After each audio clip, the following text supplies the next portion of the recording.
Auzubillahiminash-shaytanir-rajim. Bismillahir-rahmanir-rahim. Dear students, I am Mohammad Ishfaq Khan, your computer science teacher with lecture number 29. As you know that we are studying about different features of C++ language. So today we will start to read about a new feature of C++, which is input and output handling. ठीक है, यानी आज के lecture में आप लोग इस चीज़ के मुतालिक पढ़ेंगे कि आप अपने सी प्लस प्लस के प्रोग्राम्स में इनपुट किस तरीके से देते हैं, इनपुट के लिए कौन कौन सी स्टेटमेंट्स इस्तेमाल करते हैं, आउटपुट के लिए कौन कौन सी स्टेटमेंट्स इस्तेमाल करते हैं. ठीक है, तो ये आपके सामने जैसे लिखा हुआ है कि इन computer programming providing data into a program from outside source is known as input, and output means to display some data on screen or save in a file on a storage device. यानी computer programming में जब भी आप programme को data provide करते हैं किसी outside source की मदद से, यानी जैसे कीबोर्ड है, कीबोर्ड की मदद से आप डेटा प्रोवाइड करते हैं, या फिर फॉर एग्ज़ाम्पल किसी फाइल से आप डेटा प्रोवाइड करते हैं, तो ये क्या कहलाता है, ये इनपुट कहलाता है. और आउटपुट से मुराद क्या है, to display some data on screen, यानी जब आपका प्रोग्राम डेटा को स्क्रीन के ऊपर डिस्प्ले करता है या फिर सेव करता है किसी फाइल के ऊपर, किसी स्टोरेज डिवाइस के ऊपर, किसी फाइल में के अंदर वो स्टोर करता है डेटा को, तो वो क्या कहलाता है, आउटपुट कहलाता है. क्लियर है.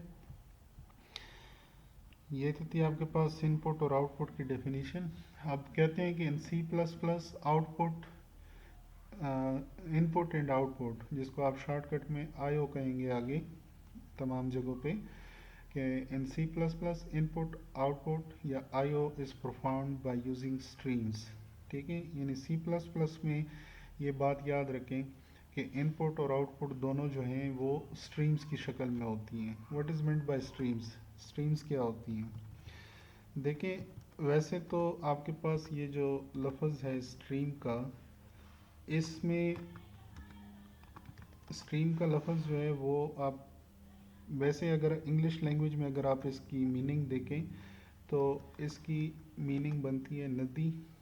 ठीक है, लेकिन यहाँ पे हम जो पढ़ रहे हैं सी प्लस प्लस को,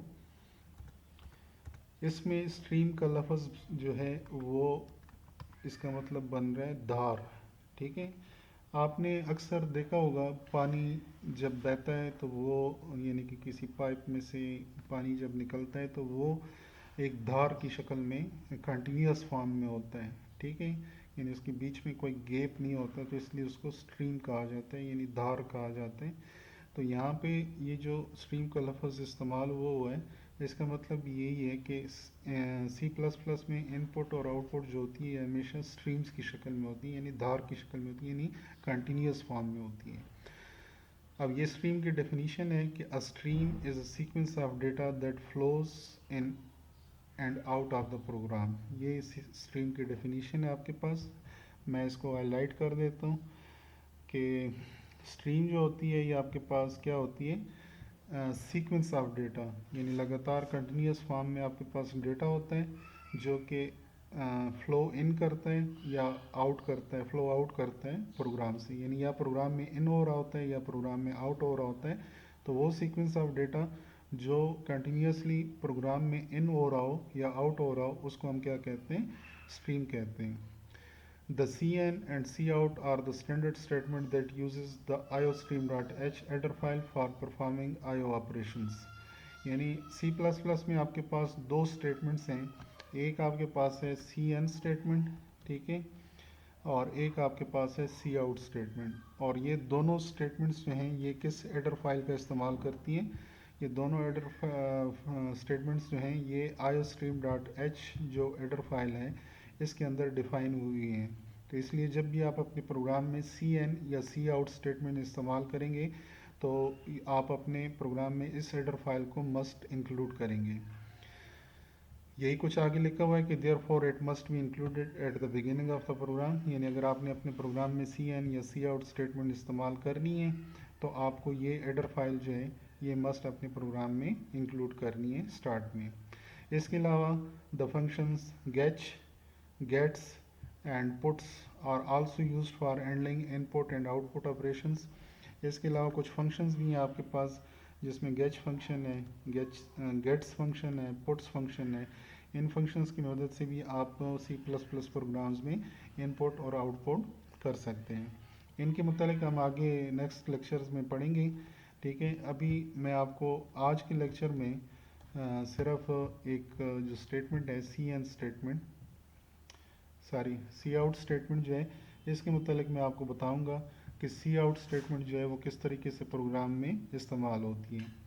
तो जैसे यहाँ पे लिखा हुआ है कि the C out statement is use to output text or values on the screen, यानी जब भी आपने अपने प्रोग्राम से कहीं पे आउटपुट लेना हो, यानी किसी टेक्स्ट को या वैल्यूज़ को स्क्रीन के ऊपर डिस्प्ले करना हो, तो वहाँ पे आप कौन सी स्टेटमेंट इस्तेमाल करेंगे? सी आउट स्टेटमेंट इस्तेमाल करेंगे।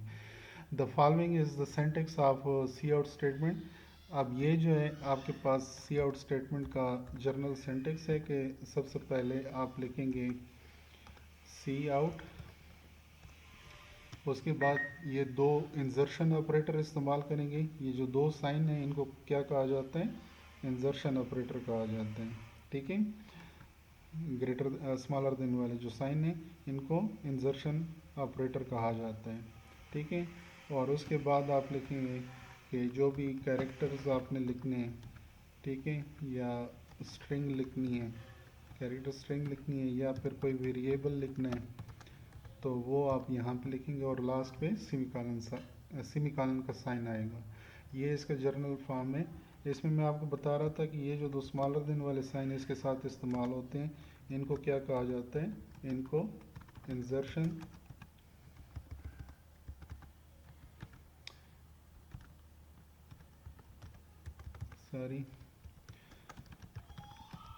ऑपरेटर्स कहा जाता है। ठीक है, अच्छा, कहते हैं कि the keyword C out is used with insertion operator. ये कुछ यहाँ पे लिखा हुआ है कि ये जो की वर्ड है सी आउट का, ये इस्तेमाल होता है किसके साथ? इंजर्शन ऑपरेटर के साथ। ठीक है, ऑन इट्स राइट साइड, इसके राइट साइड पे, which is two less than sign. और इंजर्शन ऑपरेटर जो है वो किस फॉर्म में होते हैं? दो लेस देन साइन के फॉर्म में होते हैं। Followed by a character string और वेरिएबल। और इंजर्शन ऑपरेटर के बाद आप उस कैरेक्टर स्ट्रिंग या वेरिएबल को लिखते हैं जो आप स्क्रीन के ऊपर डिस्प्ले करना चाहते हैं। कहते हैं कि the insertion operator display the contents of the character strings or value stored in the variable on the screen. ठीक है, ये जो इंजर्शन ऑपरेटर होते हैं ये दो, इनका काम क्या होता है? इनका काम ये होता है कि इसके फ़ौरन बाद जो भी कैरेक्टर स्ट्रिंग्स आ रही हैं या वेरिएबल्स आ रहे हैं उनकी वैल्यू को वो स्क्रीन के ऊपर डिस्प्ले कर देता है। क्लियर है? It directs the output to the standard output device, यानी इसका काम क्या होता है? इंजर्शन ऑपरेटर आउटपुट को लेके जाता है स्टैंडर्ड आउटपुट डिवाइस की तरफ, जो कि यहाँ पे कौन सी है? विच इज़ मॉनिटर, यानी यहाँ पे मॉनिटर है। Note that the statement ends with semicolon, यानी ये बात याद रखें कि सी आउट स्टेटमेंट का अख्ताम जो होगा वो हमेशा सेमीकॉलन के ऊपर होगा।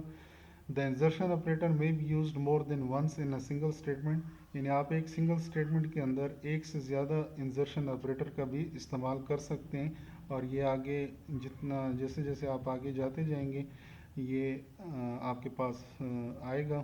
ठीक है, यानी कि मैं आपको यहाँ पे भी इसका थोड़ा सा डेमो दिखा देता हूँ। अब ये जो प्रोग्राम लिखा हुआ है कि the following program demonstrate the use of C out statement. ठीक है, ये मैं आपको प्रैक्टिकली डेमोन्स्ट्रेशन करके इसको दिखा देता हूँ कि इसको किस तरह से आप इस्तेमाल कर सकते हैं। ठीक है, ये आपके पास है सी प्लस प्लस का कंपाइलर। इसमें सबसे पहले आपने लिखना है ऐश इंक्लूड iostream.h एडर फाइल, पहली एडर फाइल आपने इंक्लूड की। फिर उसके बाद ऐश इंक्लूड conio.h। ठीक है, इंट मेन, यहाँ से मेन फंक्शन स्टार्ट हुआ। ठीक है, अब यहाँ पे जैसे आप देख रहे हैं कि सिर्फ एक इन्होंने वेरिएबल डिक्लेयर किया है इंट ए के नाम से, और फिर ए को इनिशलाइज किया है 12 से, ठीक है, इनिशलाइज हुआ। अब पहली सी आउट स्टेटमेंट आपने इस्तेमाल की कि the value stored in A is, यहाँ तक लिखने के बाद इसके बाद सेमीकोलन, और फिर उसके बाद आपने क्या किया, सी आउट ए की वैल्यू आपने लिख दी, ठीक है। उसके बाद स्क्रीन यानी कि जो आउटपुट है उसको स्क्रीन पर रोकने के लिए आपने क्या किया, गेच फंक्शन इस्तेमाल कर लिया, ठीक है। समझ गया ये बात को। अब इस प्रोग्राम को देखें, मैं आपके सामने कंपाइल कर रहा हूँ। ये मुझसे मांग रहा है कि जी इसको किस नाम से सेव करूँ, मैंने इसको इसी नाम से सेव कर दिया, ठीक है। अच्छा, ये अब मुझे एरर दे रहा है कि जी iostream.h वाली जो फाइल है ये मौजूद नहीं है, ठीक है। तो मैं इसको चेक करता हूँ यहाँ पे ये क्यों एरर दे रहा है।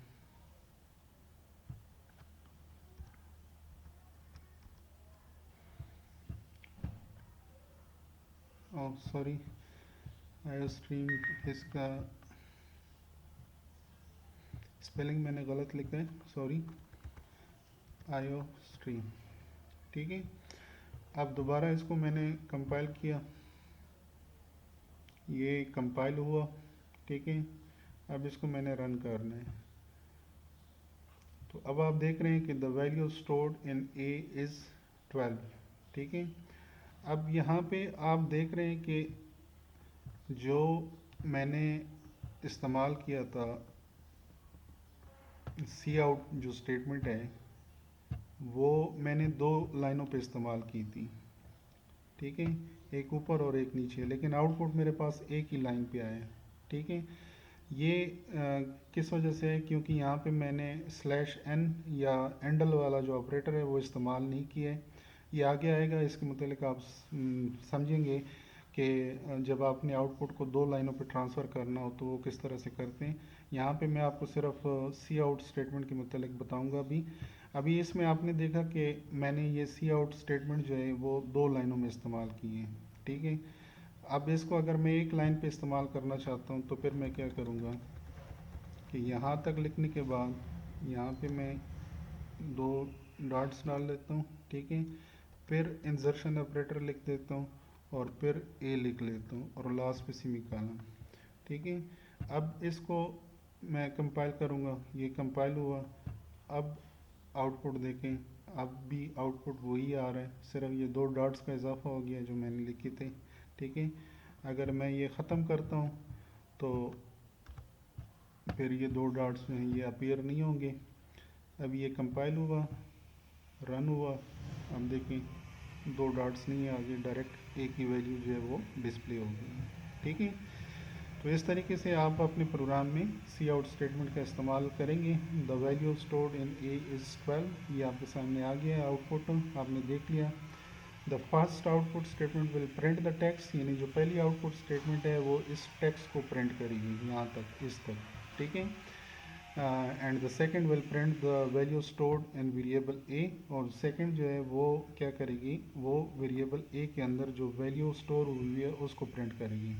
The output of the two statements will appear on the same line, इन दोनों आउटपुट स्टेटमेंट का आउटपुट जो होगा वो सेम लाइन के ऊपर अपीयर होगा। क्लियर है? सो स्टूडेंट्स, ये था आज का आपका लेक्चर। आई होप आप लोगों को समझ आ गया होगा। अगर फिर भी कोई कन्फ्यूजन हो तो you can ask. Thank you. अल्लाह हाफिज़। Stay blessed, stay safe.